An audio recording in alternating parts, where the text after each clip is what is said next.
మనం వంకాయ పచ్చిశనగపప్పు కూర వండబోతున్నాం.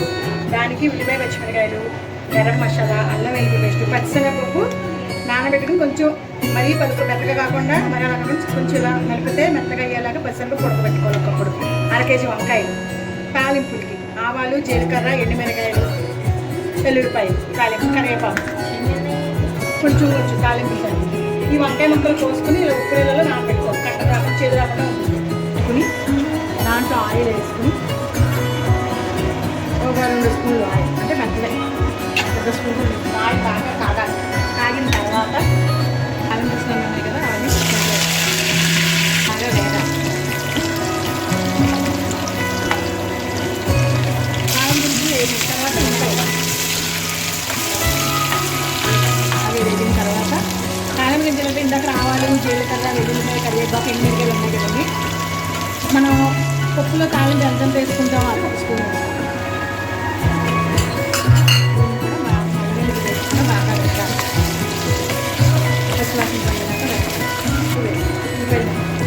అంటే వంకాయలు ఉప్పులో నానబెట్టారు కదా, తర్వాత ఇందాక వంకాయలు ఉప్పులో నానబెట్టాం కదా, ఈ వంకాయలు నీళ్ళని వచ్చి వంకాయలు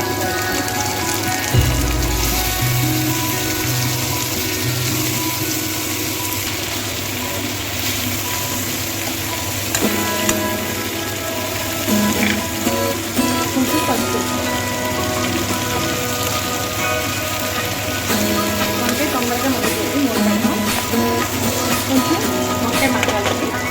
నాకు ఇప్పుడు వంకాయలు మగ్గి లేదో చూద్దామండి. మగ్గింది ఇందులో వచ్చేసాం కదా. ఇప్పుడు కొంచెం కారం 2 స్పూన్లు వేసుకుంటాము. ఎక్కువ కొంచెం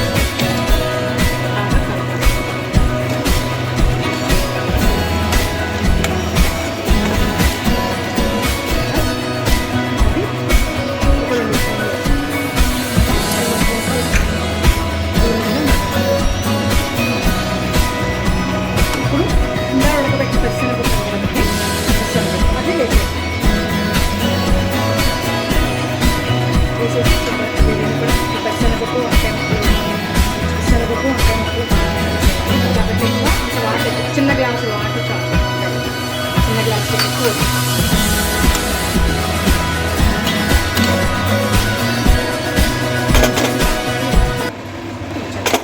సిమ్లో పెట్టుకోండి. ఇప్పుడు కూర రెడీ అయ్యిందో లేదో చూద్దాం. పర్ఫెక్ట్గా రెడీ అయ్యిందండి. నూనె పైకి తేలింది, కూర అయిపోయింది. దీని ఇప్పుడు మనం బౌల్లో చూద్దాం. ఈ కూర రెడీ. బౌల్లో తీసానండి. వంకాయ పచ్చడి కూడా రెడీ. టేస్ట్ చేసి ఎలా ఉందో చెప్పండి.